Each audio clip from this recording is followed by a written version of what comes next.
நாட்டில் நிகழும் கடுமையான நிதி மோசடிகளை களைவதற்காக அரசாங்கம் சிறப்பு பணிக்குழு ஒன்றை அமைக்கவிருப்பதாக பிரதமர் டத்தோஸ்ரீ அன்வார் இப்ராஹிம் அறிவித்துள்ளார். இதன் வழி நாட்டின் நிதி மேலாண்மையின் மீதான நம்பகத்தன்மையை வலுப்படுத்த முடியும் என்று அவர் நம்பிக்கை தெரிவித்தார். நேற்று தனது தலைமையில் நடைபெற்ற தேசிய மேலாண்மை சிறப்பு அமைச்சரவை குழு கூட்டத்தின் போது இந்த முடிவு எடுக்கப்பட்டதாக தனது சமூக வலைதள கணக்குகளில் அன்வார் பதிவிட்டிருந்தார். நிதி மோசடி குறித்த தணிக்கை அறிக்கைகளின் முடிவுகள் நாட்டின் நிதி மேலாண்மை மீதான நம்பகத்தன்மையை பெருமளவு பாதிக்கக்கூடும் என்பதனால் இதனை சிறப்பு அமைச்சரவை குழு கடுமையாக கருதுகிறது என்றும் நிதி அமைச்சருமான அவர் கூறினார்.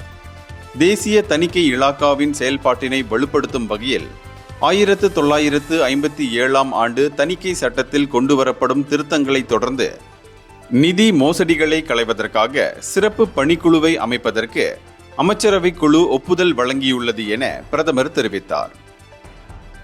இந்தியர்களின் இதய குரல் மக்களோசை.